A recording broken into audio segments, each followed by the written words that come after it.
دیور ہر رات میرے سرخانے کے نیچے 1000 روپے رکھ جاتا. شوہر کو بتاتی تو کہتا تم آم کھاؤ پیڑ مت گنو.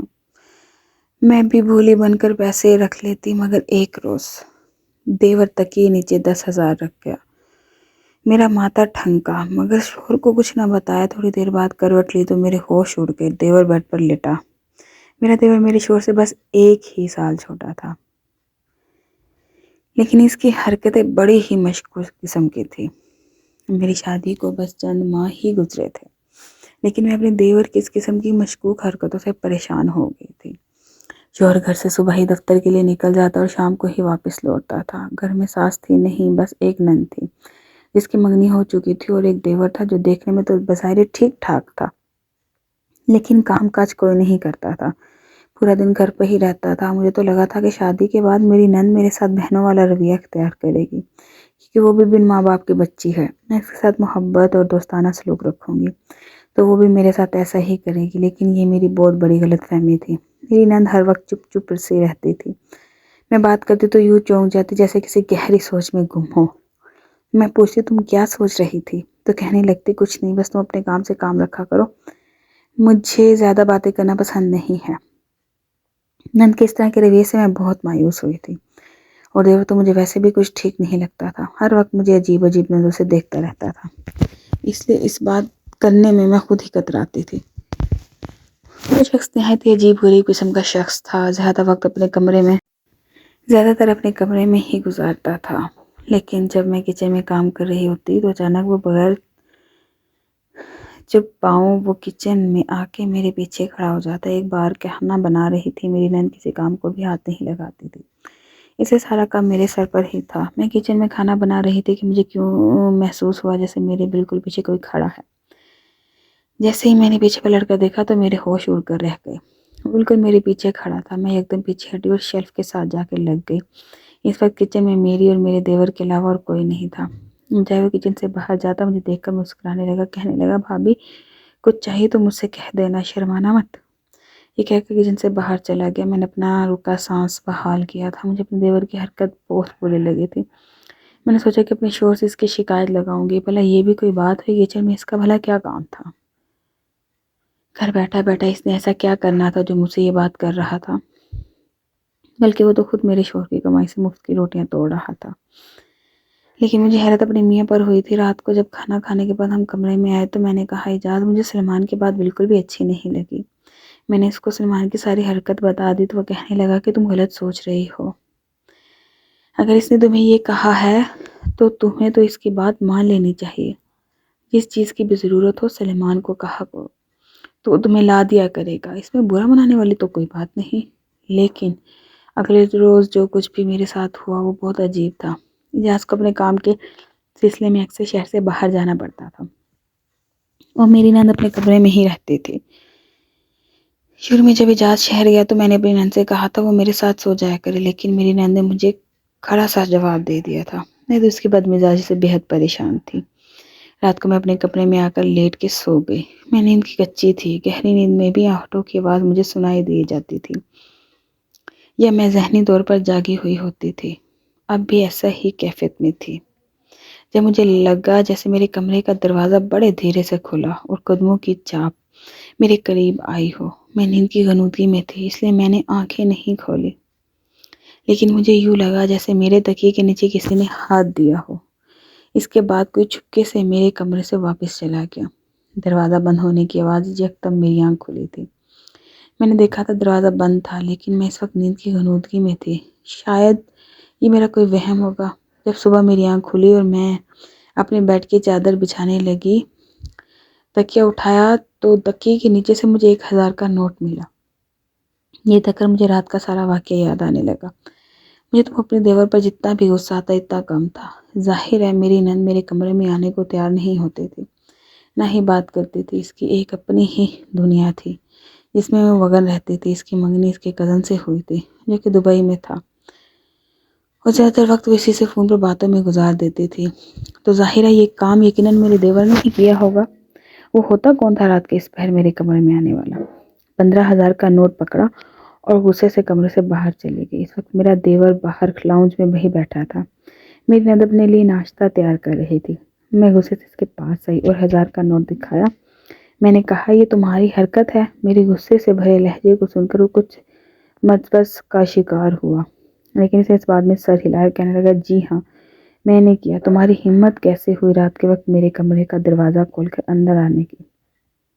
میرے اونچے اور سخت لہجے کو سن کر میری نند کی سے باہر آ گئی۔ سن کر تو میرے دیور کی رنگت اڑی تھی۔ کہنے لگا میں تو آپ سے پوچھتا ہی رہتا ہوں کہ آپ کو کسی چیز کی ضرورت ہے تو بتا دیں، لیکن آپ تو کچھ کہتے ہی نہیں۔ اس سے سوچا کہ آپ کے تکیے کے نیچے ہی ویسے رکھ دیتا ہوں، اگر آپ کو کوئی چیز لینی ہوئی تو لے لیجئے گا۔ وہ تو یوں آرام سے نارمل لہجے میں بات کر رہا تھا جیسے کوئی بات ہی نہ ہو۔ کہا کہ اول تو مجھے تم سے کچھ نہیں چاہیے، دوسری بات اگر تمہیں اتنا ہی شوق ہے تو تم یہ پیسے مجھے دن کے وقت دے سکتے تھے۔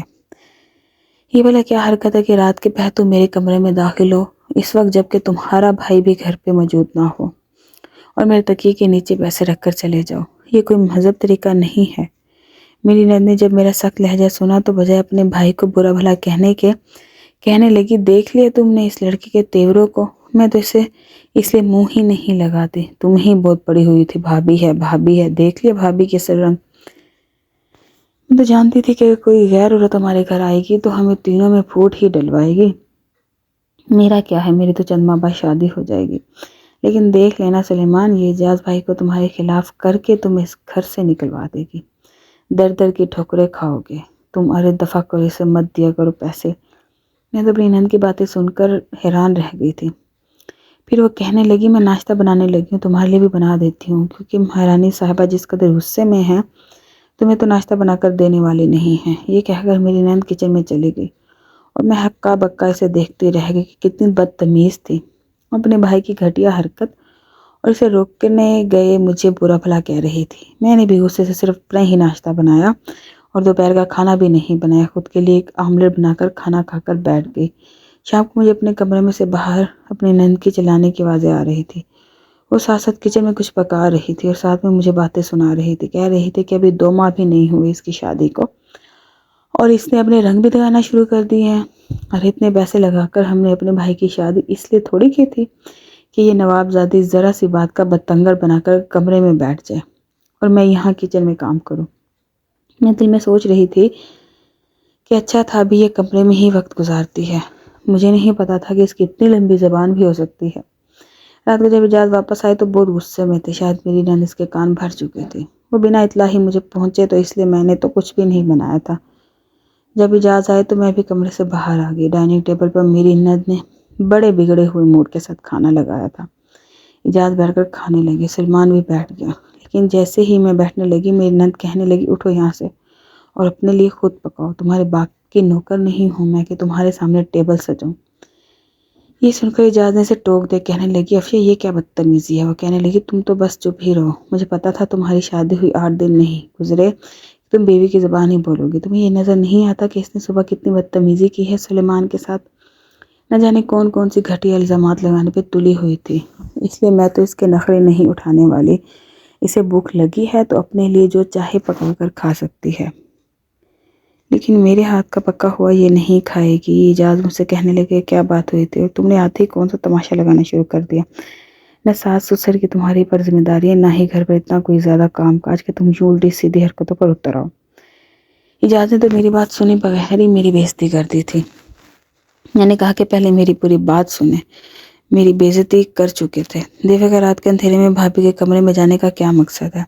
اسے پیسے دینے کا اتنا ہی شوق ہے تو دن میں دے سکتا تھا، اور میں اسے پیسے مانگنے بھی نہیں ہوں، پھر بلا وجہ میرے کمرے میں کیا کرنے آتا ہے؟ میری بات سن کر اعجاز یوں بولے جیسے کہ یہ کوئی بڑی بات ہی نہ ہو، کہنے لگے بس اتنی سی بات پر تم نے اتنا بڑا تماشا لگایا؟ ارے بھائی وہ افشا کے کمرے میں بھی یوں ہی بے دھڑک چلا جاتا ہے، تکیے کے نیچے کبھی 500 تو کبھی 1000 رکھ دیتا ہے، یہ اس کی بچپن سے عادت ہے۔ میں نے کہا کہ وہ اس کی بہن ہے۔ میرا یہ کہنا تھا کہ اعجاز مجھے غصے سے چلا کر کہنے لگے تو پھر تم کیا ہو؟ تم میرے بھائی کی بھابھی سمجھتی نہیں ہو، نہ میری بہن کو بہن سمجھتے ہو، تم یہاں پر کوئی اور ہی رشتہ نبھانے آئی ہو۔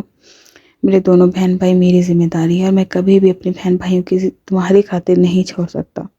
اپنا لہب و لہجہ ٹھیک رکھنا، بہن بھائیوں کو اپنے ہی بہن بھائی سمجھتی تو تمہیں یہ بات اتنی بری نہیں لگتی جتنی اب لگ رہی ہے۔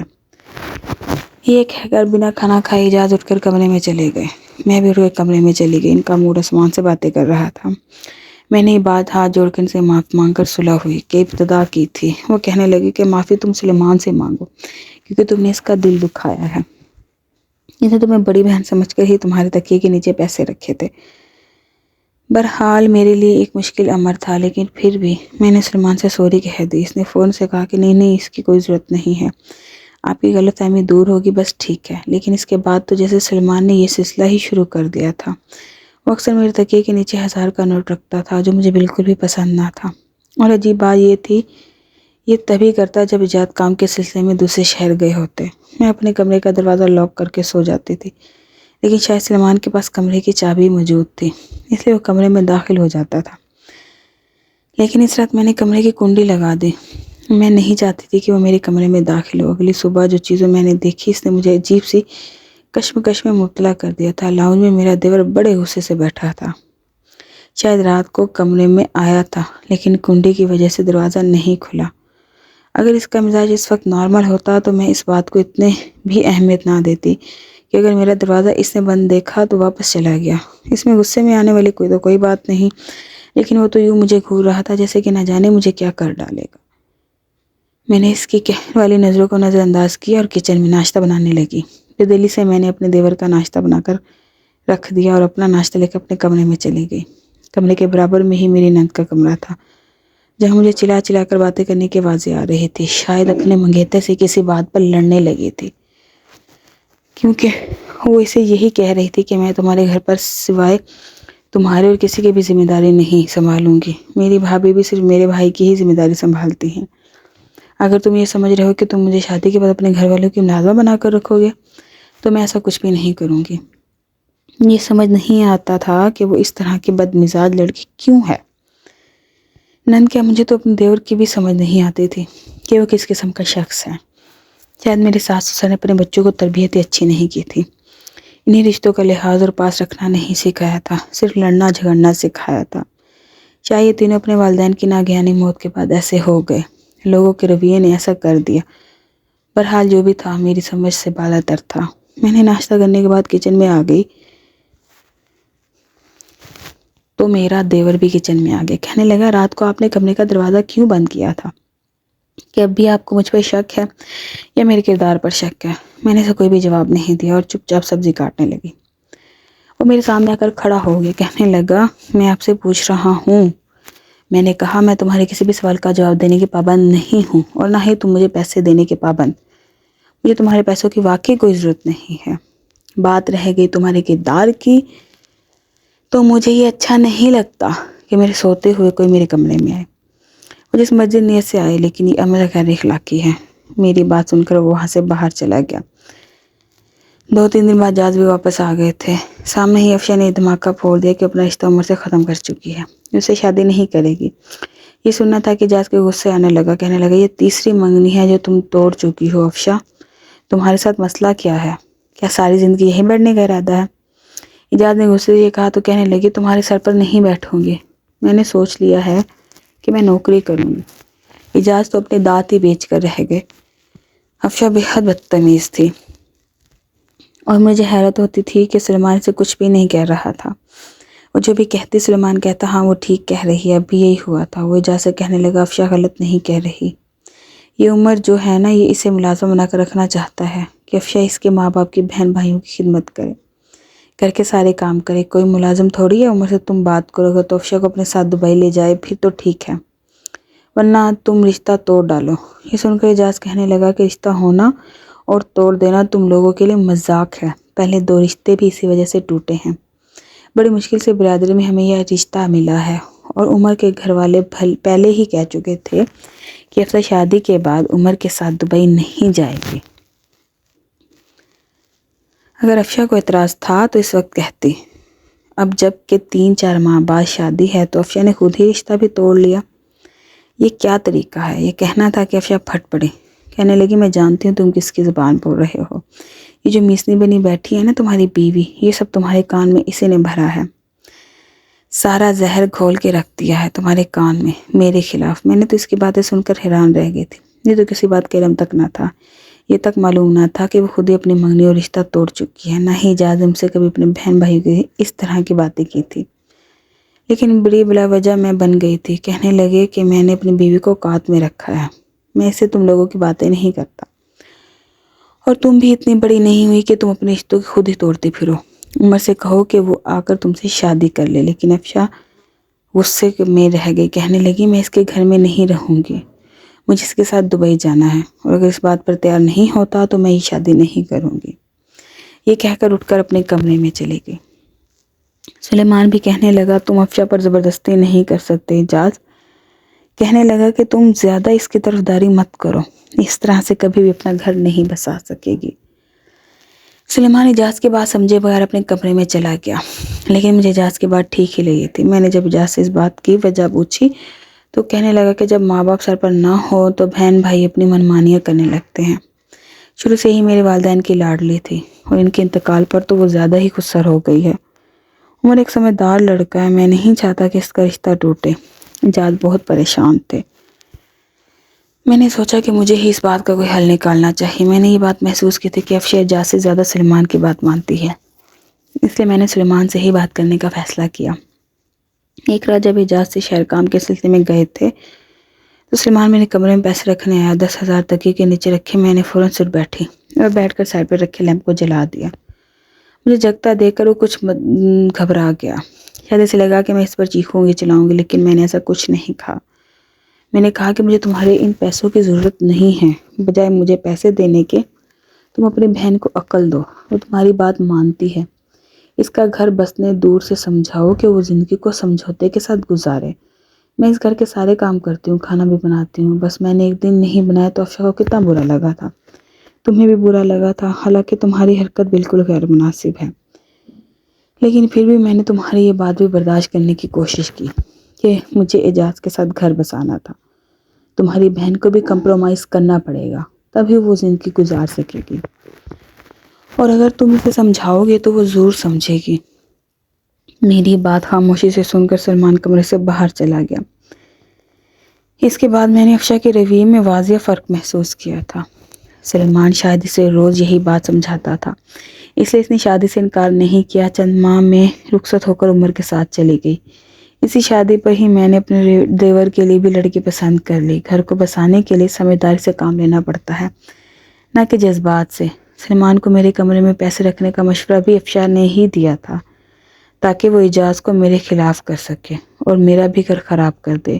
وہ سمجھتی تھی کہ میں بھی اس جیسی سوچ رکھتی ہوں کہ اس کی بہن بھائیوں کے ساتھ بنا کر نہیں رکھوں گی، لیکن افشا اور سلمان دونوں ہی اپنی شادی کے بعد سدھر گئے تھے، سمجھ گئے تھے کہ رشتوں کو کس طرح سے لے کر چلا جاتا ہے اور کس طرح سے بھابھی کے ساتھ رویہ رکھا جاتا ہے۔ سلمان اپنی اس غلطی کی معذرت بھی مجھ سے کر چکا تھا، کہنے لگا کہ آپ کی بات ٹھیک تھی، میرا یوں آپ کے کمرے میں آنا بالکل ہی غیر اخلاقی حرکت تھی۔ مجھے خوشی اسی بات کی تھی کہ تینوں کے گھر بس چکے تھے۔